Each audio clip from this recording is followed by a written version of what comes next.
ओम नमः सिद्धेभ्यः ओम नमः सिद्धेभ्यः ओम नमः सिद्धेभ्यः। नमो अरियंताणं नमो सिद्धाणं नमो आयुर्याणं नमो वज्रायाणं नमो लोहे सर्वसाहुरं। मंगलमय मंगले करन वीतराग विज्ञान नमो तार जाने भये हरिहंता दीवान।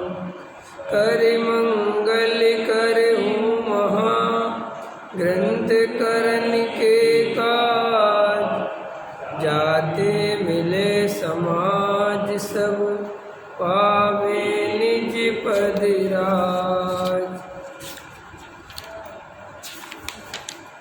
मिथ्या भाव अभाव ते जो प्रगटे निज भाव सो जयवंती रहो सदा यही मोक्ष उपाय।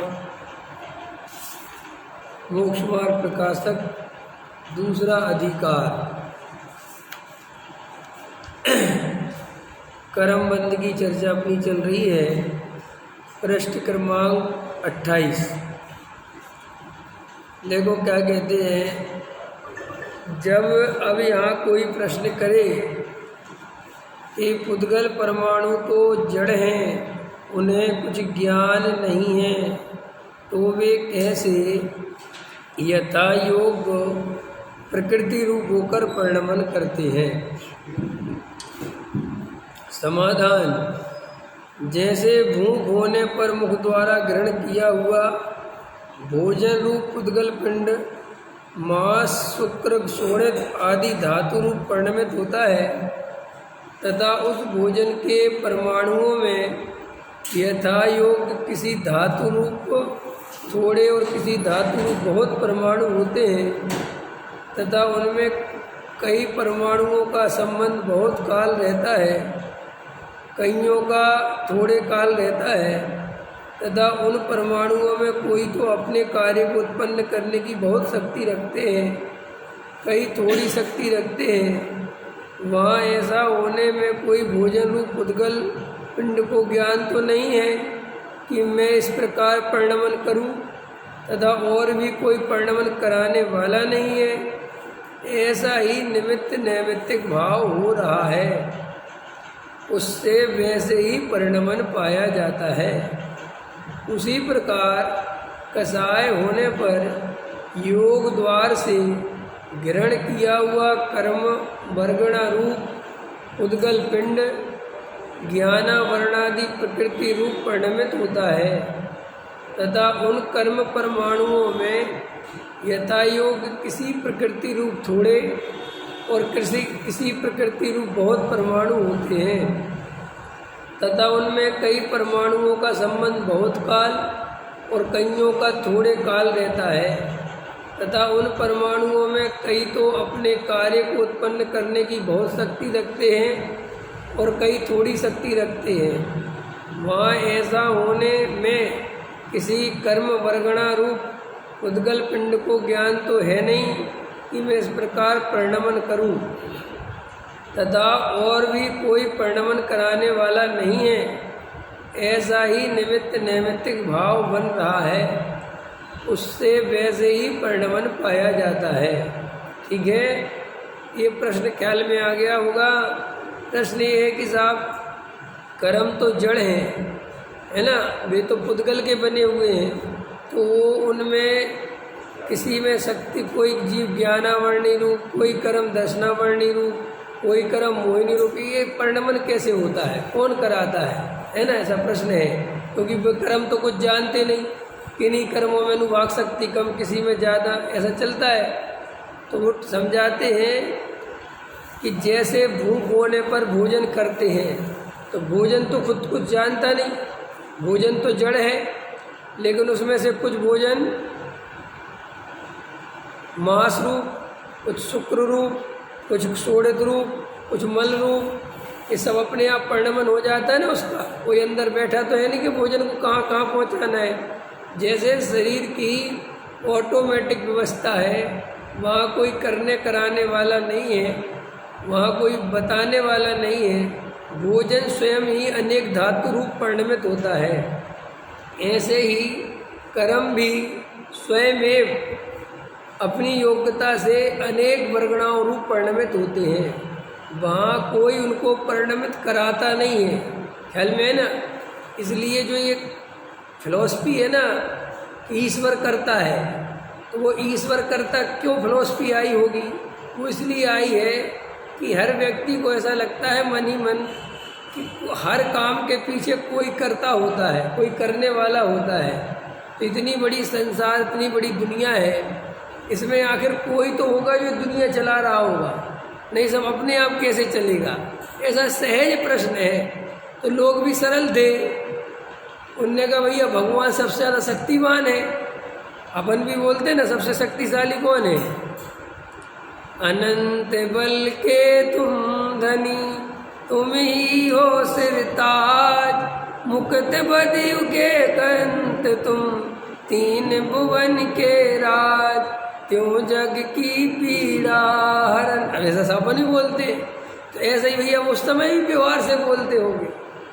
तो लोगों ने कहा, बेचारे सरल हो गए, उन्होंने कहा भैया भगवान ही होना चाहिए। ये भगवान से ज़्यादा कोई शक्तिशाली नहीं है, इस दुनिया को चलाने वाला कौन होना चाहिए? भगवान। तो ऐसे ईश्वर का कर्तावाद आ गया। फिर अभी भी मन में आता है कि साहब ये कर्म फिलॉसफी चल कैसे रही है? यहाँ जीव ने परिणाम किए, कर्म आके बन गए, ख्याल में है ना। फिर कर्म का उदय आया, फिर जीव को परिणाम हुए, कर्म के उदय से जीव को सामग्री मिल रही है, कर्म के उदय से जीव दुखी हो रहा। तो ये कर्म आखिर जीव का दुश्मन क्यों है? अरे भाई जीव परिणाम करे तो करने तो कर्म को क्या लेना देना? नहीं समझ में आया? भाई मेरे परिणाम में करूँ कुछ भी, कर्म का मेरे से क्या संबंध है? कर्म अपने रास्ते जाए, मैं अपने रास्ते हूँ। लेकिन ऐसा नहीं होता, जैसे ही परिणाम किया कर्म आगे चमक जाता है। कि ऐसा स्वरूप है, ऐसा किसी ने जानबूझ के बनाया नहीं है कि तुम्हें परेशान करने के लिए बनाया हो। अब जब ईश्वर का कर्तावाद आया तो फिर प्रश्न किया कि अगर ईश्वर ही प्रकृति का, संसार का, दुनिया का, पूरे विश्व का करता है तो उसने इतनी गंदी दुनिया क्यों बनाई? कांटे क्यों बनाए फूल के साथ? राग द्वेष क्यों बनाए?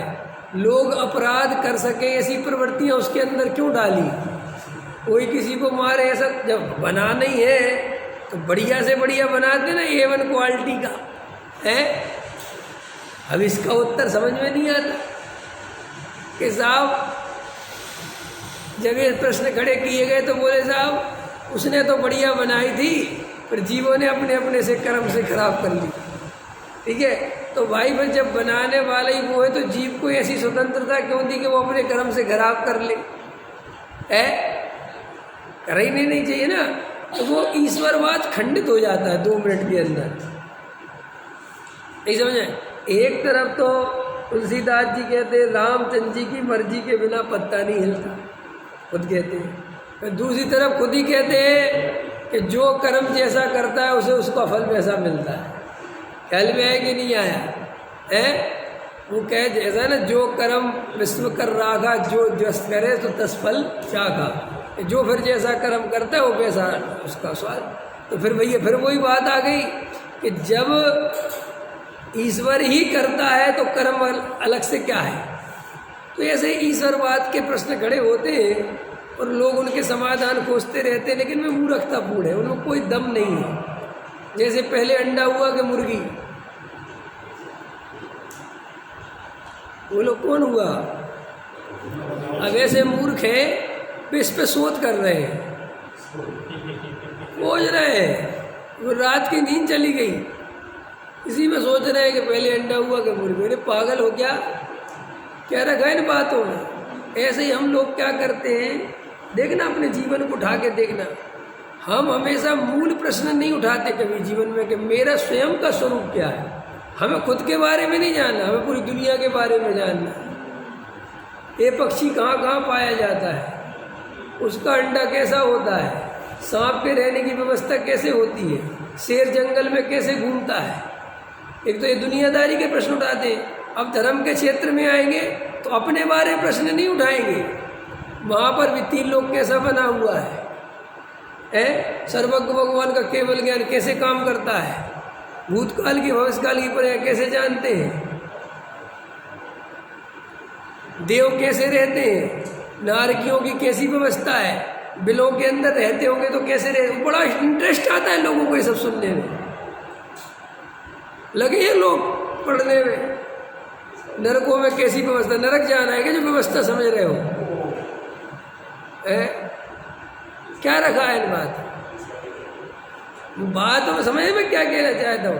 अंतरंग का असली प्रश्न नहीं उठाता कि मेरी कसाई कम क्यों नहीं होती, मुझे वेद ज्ञान क्यों नहीं होता, मुझे आत्मा का अनुभव क्यों नहीं होता, मेरे अंतरंग में अपने चैतन्य स्वरूप की अनुभूति कब प्रकट हो, ये सब मूल प्रश्न नहीं उठाता। मैं शरीर हूँ कि आत्मा हूँ, ये राग देश किसका है, ये नहीं प्रश्न उठाते। बार ही बार के प्रश्न उठाते हैं ताकि असली प्रश्न से बच जाएं। जब अपन स्कूल में पढ़ते थे तब आपने नोटिस किया होगा कि जैसे पहले का ज़माना तो बदल गया। पहले ऐसा होता था कि टीचर पढ़ा रहा है तो उसने अपन को एक लेसन याद करने के लिए दिया, तो लेसन में क्या होता था कि क्वेश्चन बाई क्वेश्चन होते थे, पहला दूसरा तीसरा चौथा से 10 क्वेश्चन है मान के। तब 10 क्वेश्चन में से अपन को 7वें नंबर का याद नहीं हो रहा। और टीचर चल रहा, हाँ पहला सुनाओ, अब दूसरा सुना तो अपन गिनती लगाते थे कि अपना कौन सा नंबर आएगा। ख्याल में आएगी नहीं आए, क्योंकि अपने को 7वां याद नहीं है, ठीक है कि नहीं, 7वां बस नहीं फंसना चाहिए। लेकिन टीचर भी होशियार होता है, वो को यहाँ पहला पूछे, यहाँ 5वां पूछ ले, फिर यहाँ चौथा पूछ ले, अभी अब तो अनुमान ही नहीं ना कौन सा पूछ ले। तो ऐसे ही है, जीव हमेशा मूल प्रश्न नहीं उठाता, इधर उधर की बातों में उलझा है। चावल कैसे चढ़ाने चाहिए, पूजा कैसे करनी चाहिए, दर्शन कैसे करने चाहिए, भोजन कैसे करना चाहिए, इन्हीं में लगा हुआ। चौका आहार कैसे देने चाहिए, समझना चाहिए, विधि समझना चाहिए। समझो, हम तो कोई बुराई तो नहीं, लेकिन ये मूल प्रश्न नहीं है। मूल प्रश्न ये है कि मैं कौन हूँ, मूल प्रश्न है मैं कौन हूँ। अगर तुम्हें अपनी सच्ची पहचान हो जाए तो सारे समाधान अपने आप हो जाएंगे। और अपनी पहचान नहीं होगी तो क्या करोगे 3 लोग का नक्शा जान के, क्या करोगे स्वर्गों की व्यवस्था जान के, क्या रखा स्वर्गों में और क्या रखा नरकों में और क्या रखा विदेश क्षेत्र में। शिव अंदर भगवान ऐसे रहते, ऐसी दिव्य ध्वनि कर रही होगी। सब अपने को भुलाने के तरीके हैं ये सब, ताकि याद नहीं आए असली बात की कि मैं कौन हूँ। जब रात का अंधेरा होता है ना रवेंद्र जी, सुनसान सड़क हो, दिल्ली में तो होती नहीं, खतौली में होती होगी, खैर अब तो खतौली में भी नहीं होती होगी, समझे। और रात को जाना पड़ जाए, वहाँ से निकलना पड़ जाए, तो अपन क्या करते हैं, कभी सोचा क्या करते हो आप? खाली रास्ते से जाना हो, कोई नहीं हो, बिल्कुल शांति, बिल्कुल, और किसी ने कह और दिया हो कि यहाँ पर कुछ मामला गड़बड़ है, तो क्या करते हो? गाना गाते हो। कई लोग नमोकार मंत्र पढ़ते हैं, जिनको नमोकार मंत्र है वे नमोकार मंत्र पढ़ते हैं। हिंदू धर्म वाले गायत्री मंत्र पढ़ते हैं, मुसलमान अल्लाह अकबर करता रहे, पंजाबी जो बोले सोनेहाल करता है। और अगर इसमें से चारों में से कुछ भी नहीं आता हो तो मैं तेरी दुश्मन, दुश्मन तू मेरा। और वो ये करता है, समझ गए नहीं समझ गए है? तो ये क्यों करता है? ताकि वो आवाज़ निकलेगी तो वो आवाज़ से वो डर कम हो जाए। वो आवाज़, अपनी आवाज़ अपने को सुनाई देगी तो बंद कि चलो कोई है, कोई अब आवाज़ चल रही ना, एकदम शांति नहीं है। इसलिए लोग अधिकतर यही काम करते हैं ताकि वो अपने को डर का सामना नहीं हो। ऐसे ही हम अपने को भुलाने के लिए ना जाने कितने उपाय करके बैठे हुए हैं। प्रवचन सुनने लग जाएंगे, असली खबर नहीं पड़ जाए। ऐसा प्रवचन तो अच्छी चीज़ है भाई, एक बार सुन तो लिया, कितने सुनोगे? है। अब वो भेद ज्ञान करो ना कि साहब आप ऐसी बातें करते हो, स्वाध्याय सुन लेते हैं लेकिन समझ में नहीं आता, फिर सुनते कि अच्छी बात, चलो और कि साहब फिर हम दूसरे का सुन लेते हैं और फिर हम तीसरे का सुन लेते हैं। तो भैया सुन सुन के कर क्या रहे हो? प्रवचन सुनने के लिए थोड़ी है। प्रवचन में जो बात सुनी अब उसको गुनना है, अनुभव करना है, वो तो प्रवचन का काम खत्म हो गया। बोलो, लोक में जितनी शिक्षा दी जाती है कैसी दी जाती है? पहली क्लास की पढ़ाई खत्म हो गई, आगे चलो। दूसरी क्लास की पढ़ाई खत्म हो गई, 16 क्लास तक पढ़ लिए, भैया निकलो यहाँ से, जाओ। ऐसे ही होता है कि नहीं? कि नहीं साहब मेरे को सुनने की आदत लग गई। स्मारक में कई लड़के होते हैं, स्मारक में रहते हैं ना, तो 5 साल रहते रहते स्मारक से इतना प्रेम हो जाता है कि वे कहते साहब हमें तो यहीं रख लूँ, हमें नहीं जाना कहीं। तो वो कहते निकलो यहाँ से कि सही साहब हम आपकी पूरी सेवा करेंगे। अरे भैया हमें नहीं चाहिए सेवा, जाओ। कि तुमने 5 साल रखा था साहब, अब क्या है कि भैया 5 साल पढ़ाने के लिए रखा था, पढ़ा दिया, अब जाओ, अब हमारा तुम्हारा कोई लेना देना नहीं है। ऐसे ही आचार्य भगवंत कहते ये जीव अपने को इतना घुमा के भ्रमा के रखता है, धर्म के नाम पे बैठा है, 3 लोग की बातें समझ रहा है, पेन कॉपी लेके बैठा, अच्छा वहाँ ऐसे अविभागी प्रतिच्छेद होते लिखता फिर रहा है, डायरियाँ बनाता फिर रहा है, जैन धर्म की प्रश्नोत्तर बना रहा है, विज्ञान वाटिका भरता फिर रहा है, ख्याल में है ना? वो सब लगा हुआ है।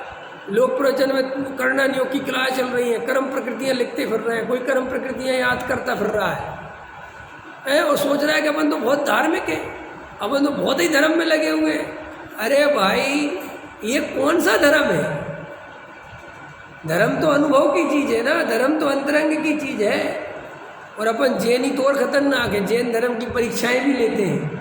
आज 6 ढाला की परीक्षा होगी, सभी लोग शाम को याद करेंगे। पंकज जी 6 ढाला की परीक्षा लूँगा आज शाम,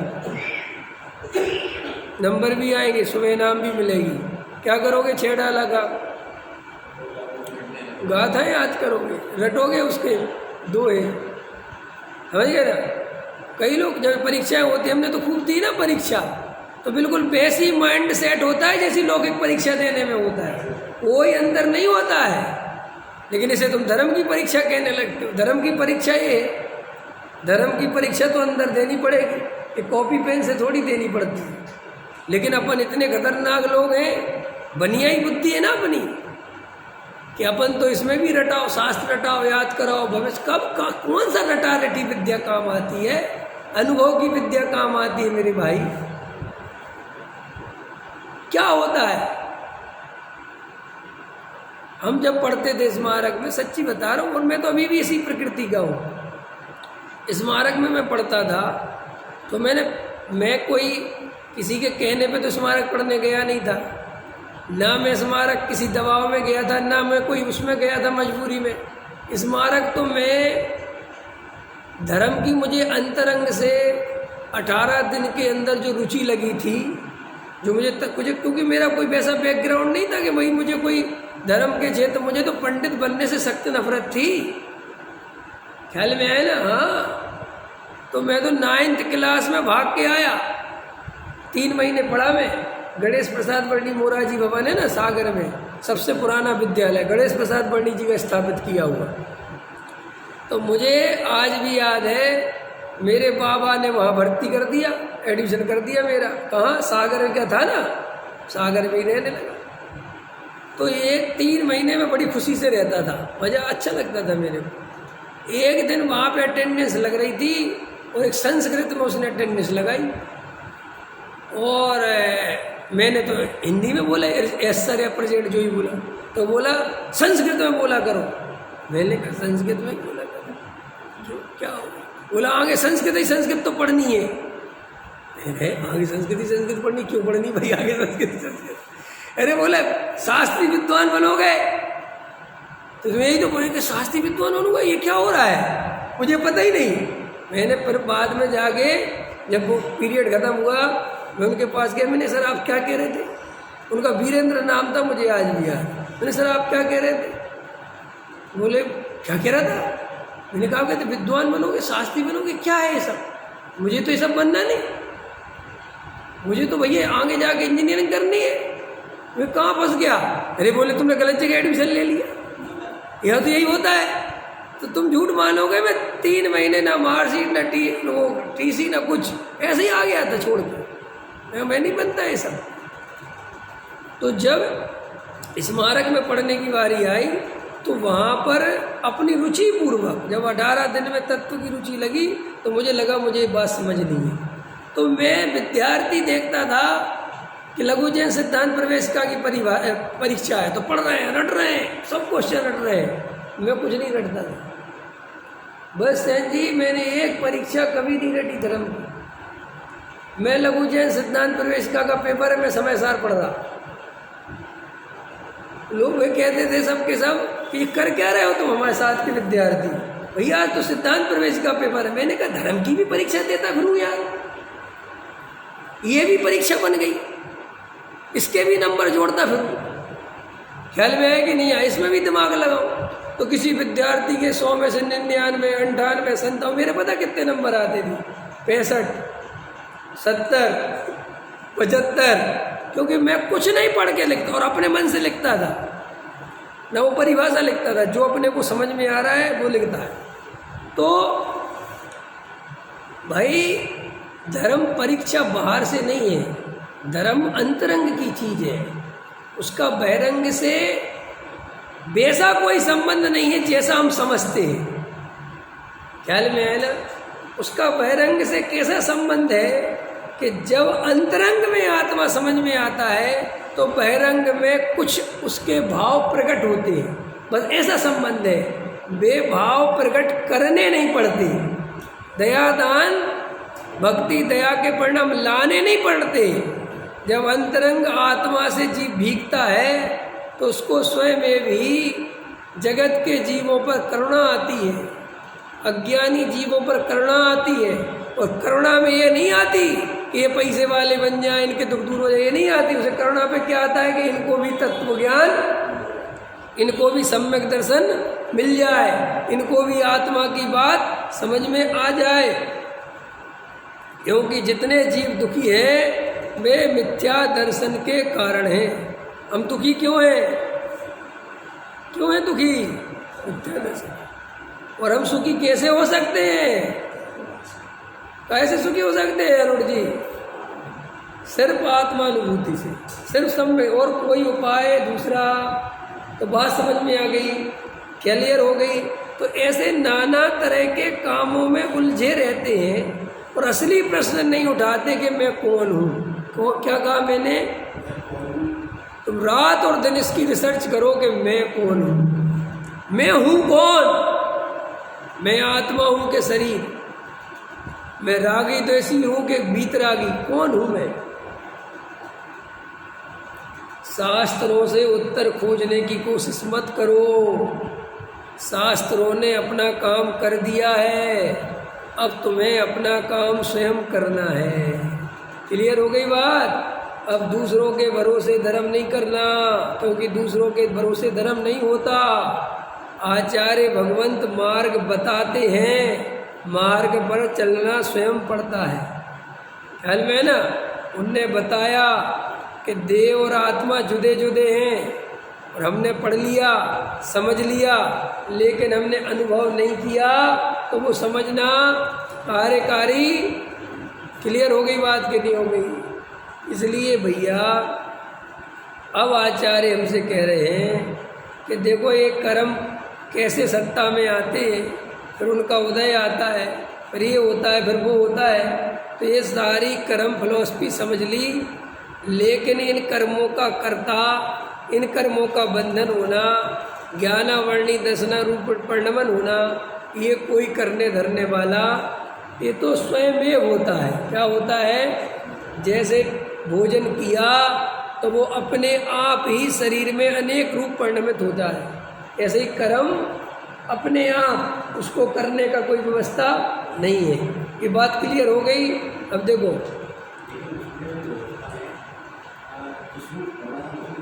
हाँ बराबर, हाँ अब मैंने दोबारा किया तो उसी रूप बदलेगा। हाँ हाँ, नहीं नहीं, अंतर पड़ेगा वो तो, उस रूप बदल ही नहीं सकता। हमारे भाव बता रहे आप जो कह रहे हो ना, ये उसी रूप बदले का अर्थ है, माने जैसे विटामिन सी किसी चीज़ में है ना, विटामिन सी, नींबू में विटामिन सी है, तो नींबू में विटामिन सी ही रहेगा।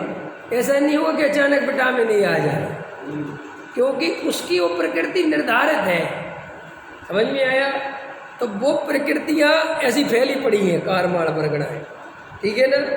यहाँ जीव ने कर्म भाव किया तो वे कारमाण वर्गणाएँ आके चिपक गई, तो उनमें कारमाण वर्गणाओं में से जिनकी प्रकृति ज्ञानावर्ण रूप थी वो ज्ञानावर्ण में चली गई, जिनकी प्रकृति दर्शनावर्ण में रूप थी वो दर्शना। माने ये सिर्फ ये समझाने की कोशिश कर रहा है कि उसमें तुम्हें कुछ नहीं करना है वे तो सब व्यवस्था, जैसे भोजन हमने कर लिया, हमारा काम क्या है? अब भोजन करने के बाद चिंता करनी है क्या है? एक व्यक्ति दूध की दुकान पर दूध पीने गया, तो उनने कहा भाई साहब मीठा दूध कितने का है? उनने कहा 4 रुपये का। पुराने ज़माने की बात है, और संत आदमी था, बोला फीका दूध कितने का? बोले 3 रुपये का। बदमाश था वो, उसने क्या किया, कहा मीठा दूध दो, और दूध कौन सा पी लिया? मीठा। और मीठा पीने के बाद कहता है इसमें तो मीठा था ही नहीं। दूध वाला कह रहा नहीं इसमें तो मीठा था। उन्होंने कहा नहीं था। अब दूध वाले ने कहा बहस कौन करे, अब झूठे भी बोल रहा था। तो इसने चीनी दी, तो चीनी खाई, तो चीनी खाती ज़मीन पर लौटने लगा। दूध वाला तो बहुत घबरा गया कि ये क्या होगा। तो बाद में उठा तो बोले भाई साहब आपको क्या हो गया था? बोले तो दूध और चीनी को पेट में मिला रहे थे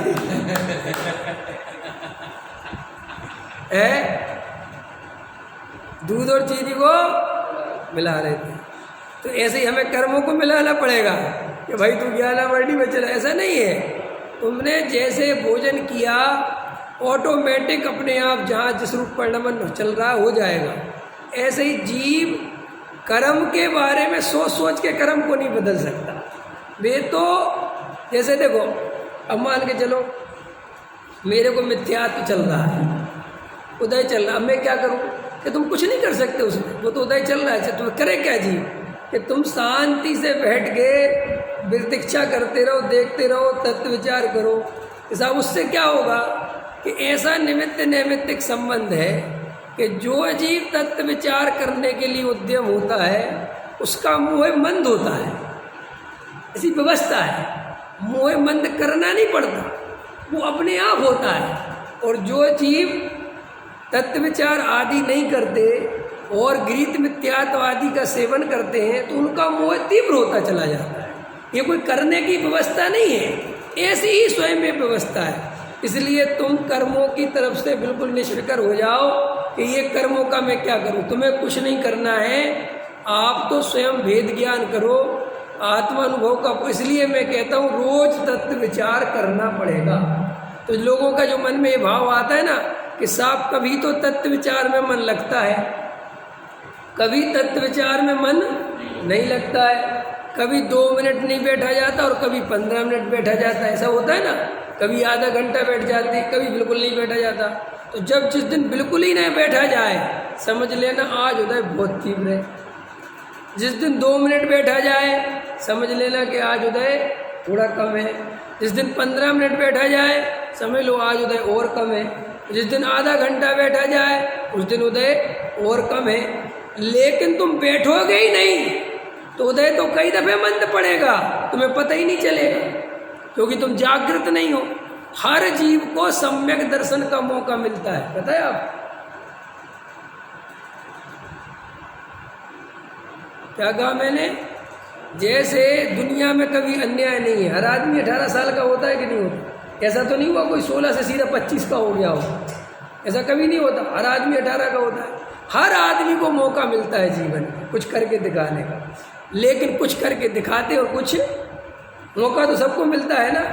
जिस क्लास में तुम पढ़ते थे उस क्लास में दूसरा पढ़ता था, उसने किया तुमने नहीं किया, तो मौका तो हर व्यक्ति को मिलता है। ऐसे ही सम्यक दर्शन का समय हर जीव को मिलता है, अगर जीव शांति से विचार करे तो।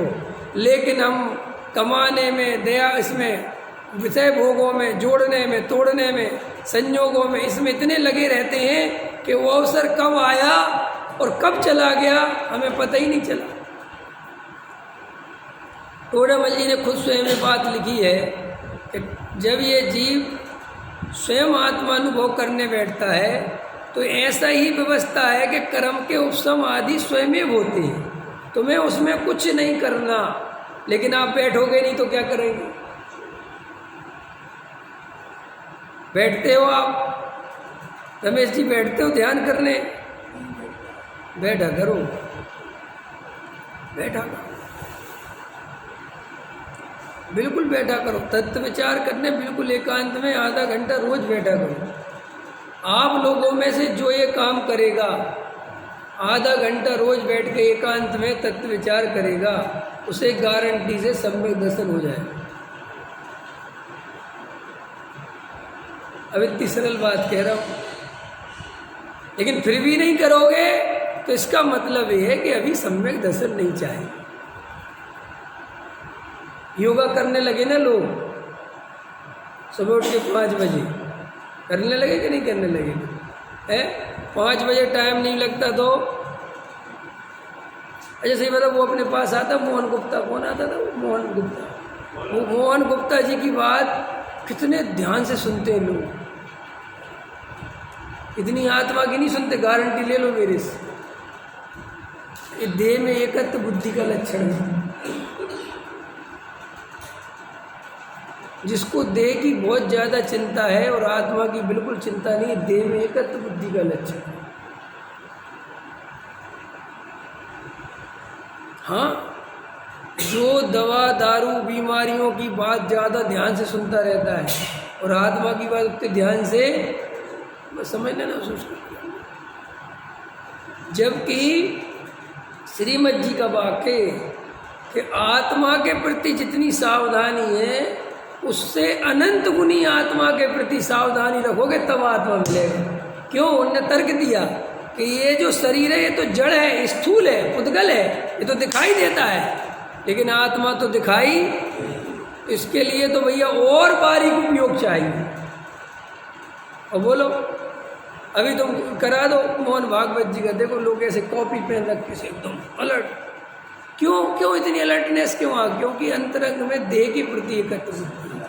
अभी मैंने कितनी सरल बात कही कि आधा घंटा आत्मा का ध्यान करना है, कही कि नहीं कही? स्वाध्याय करना है, आधा घंटा स्वाध्याय करना है, हम कर लेंगे। हाँ बरा, कौन ऐसा आदमी है जो ध्यान लगाए और विकल्प न चले? हम केवल ज्ञानी नहीं हो जाते, केवल ही ज्ञान हो जाता अभी तक तो। आदिनाथ 1000 साल लग गए उनको केवल ज्ञान लेने में। 1000 साल क्या कह रहे थे? तुम्हारी हमारी उम्र ही 60-70 वर्ष की है और आप और हम सोचते हैं कि हम ध्यान लगाएं और पता नहीं कौन सी जगह पहुंच जाए। क्या ऐसे कौन सी ने कहा? विकल्पों को ही तो देखना है। ध्यान माने निचली भूमिका में विकल्पों को देखोगे कैसे कैसे आ रहे हैं।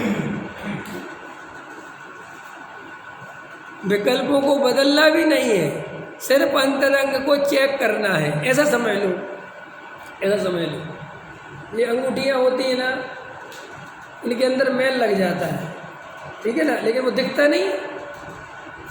दिखता कहाँ है? क्योंकि वो अंदर रहता है। तो भाई तुमसे हम सिर्फ कह रहे हैं कि अंगूठी उतारो और देखोगे कितना मैल लगा है। अभी मैल साफ करने की बात। ऐसे ही तुम शांति से आत्मा में देखो कि मुझे क्या क्या कसाय भरी पड़ी है, मुझे अभी क्या क्या चीज़ चाहिए।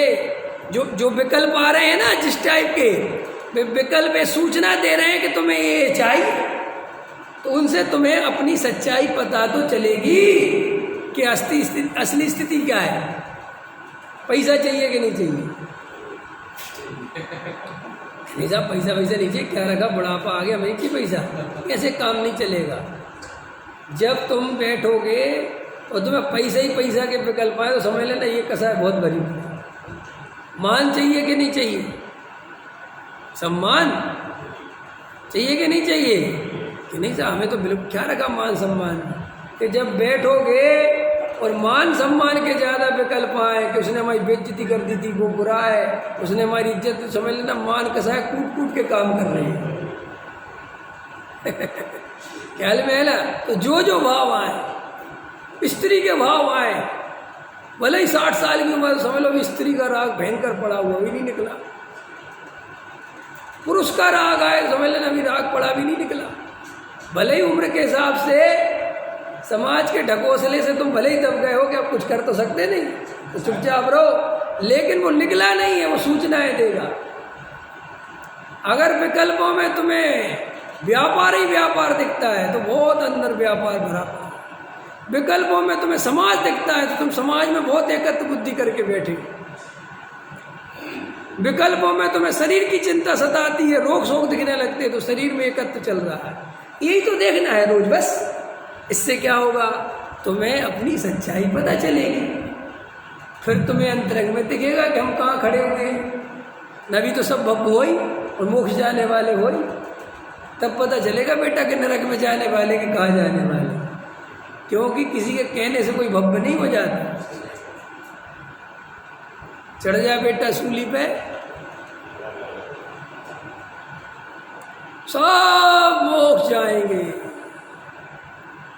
जितने मोक्षु हैं, जितने गुरुदेव के भगत सब मोक्ष जाएंगे। ऐसे तुम्हारे अकेले गुरुदेव नहीं, तो तुम्हारी अकेले गुरुदेव मोक्ष नहीं पहुंचाते। सबके गुरु ऐसे हैं।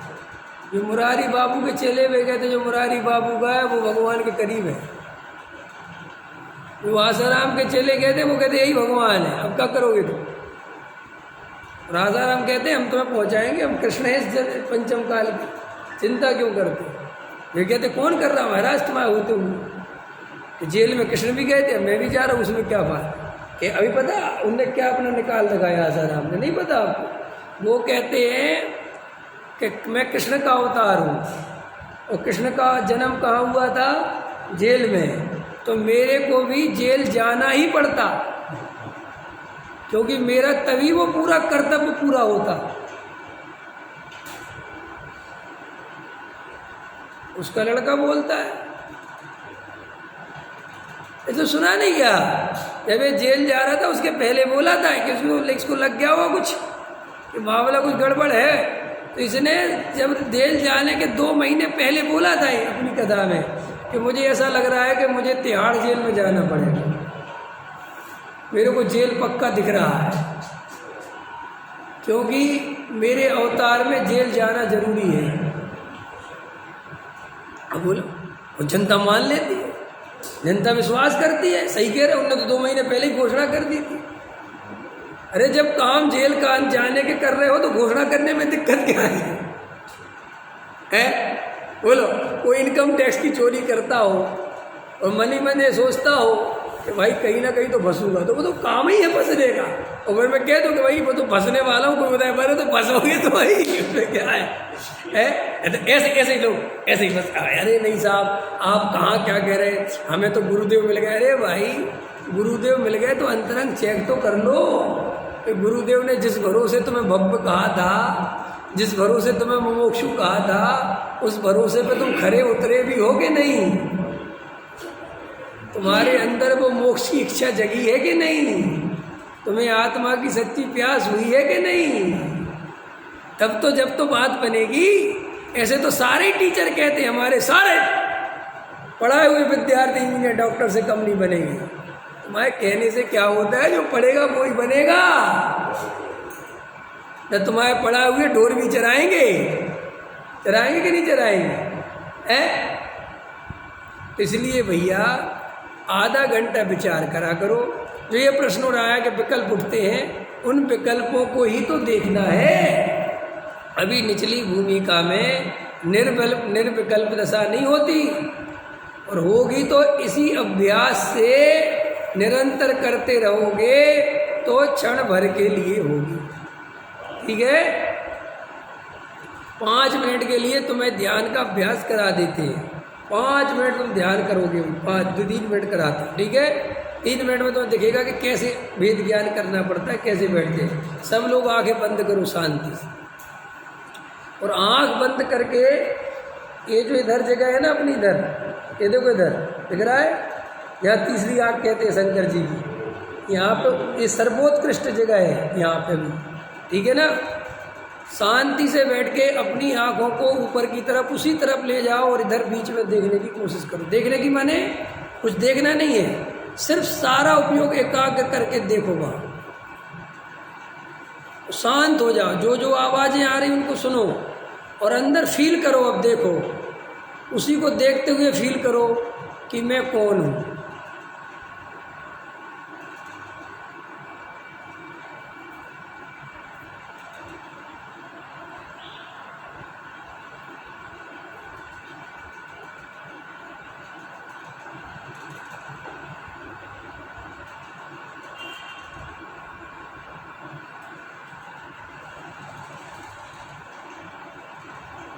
कोई विकल्प आ रहे हैं उन्हें आने दो, सबको बस जानो।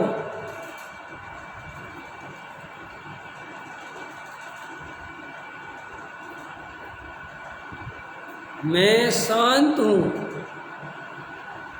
मेरे अंदर कुछ भी नहीं है, मैं बिल्कुल शांत हूँ।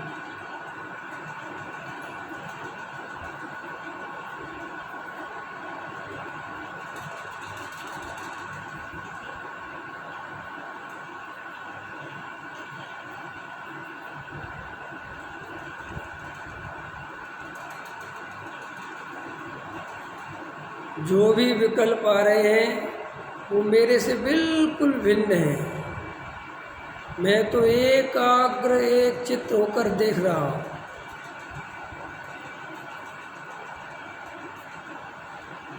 शरीर बिल्कुल अलग पड़ा हुआ है, ये शरीर बैठा हुआ है, मैं जान रहा हूँ। मैं नहीं बैठा, मैं जान रहा हूँ।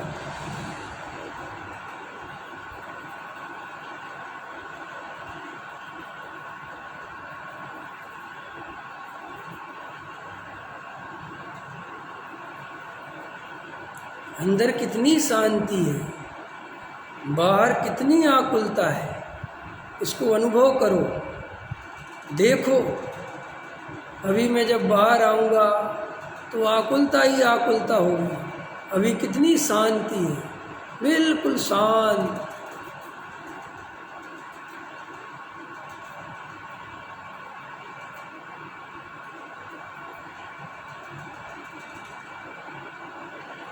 मेरे अंदर न क्रोध है, न मान है, न लोभ है, न मोह है, बस मैं हूँ, मेरी सत्ता है।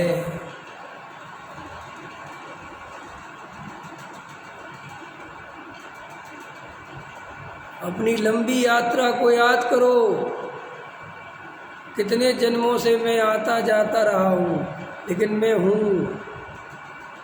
यात्रा चलती जा रही है, मैं हूँ, मैं तो रहूँगा। मेरा नाश होने वाला नहीं है।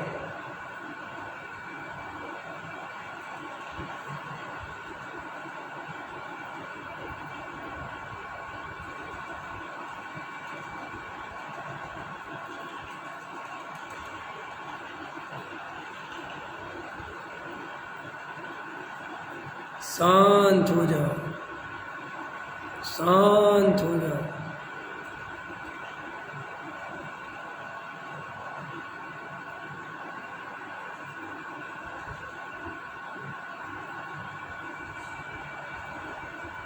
देखो, मेरे अंदर आनंद है, बाहर आकुलता है।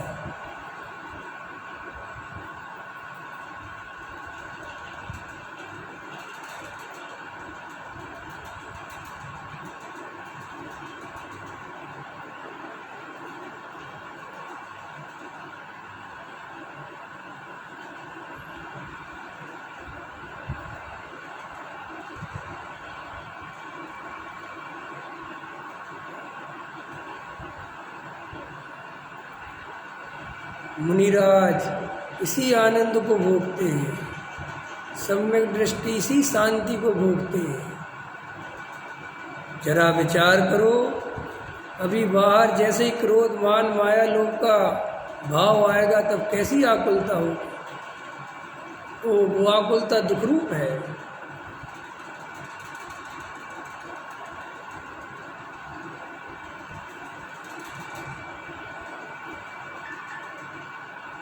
अंदर कितनी शांति है।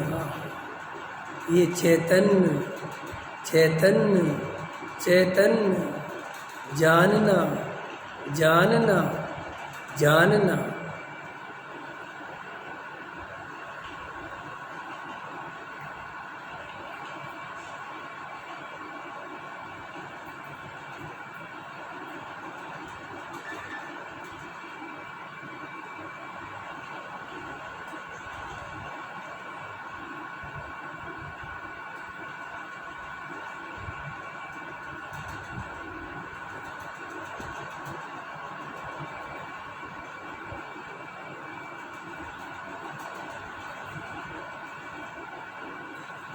मैं हूँ, बस मैं ही हूँ, बस मैं ही हूँ।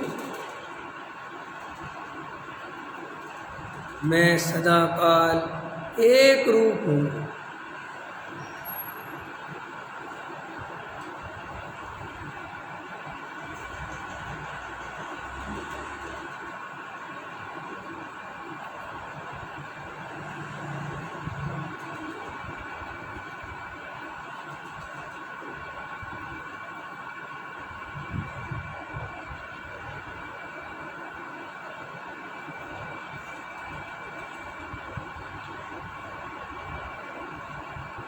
बस बाहर आ जा। शांति मिल रही है। जो बाहर नहीं आने का मन कर रहा हो तो मत आना, जिनका करे वही आएगा, चाहे कोई कितनी कुछ कहे। लगे उपयोग बाहर आ रहा है तो आ जाना, नहीं आना तो नहीं आना।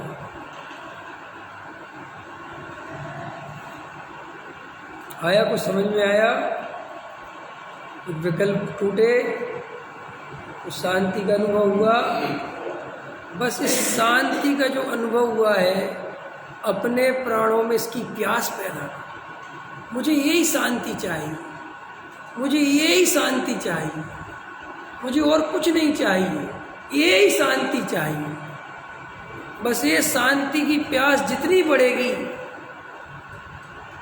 उतना सम्यक दर्शन के करीब पहुंचोगे। और कहीं कुछ नहीं रखा।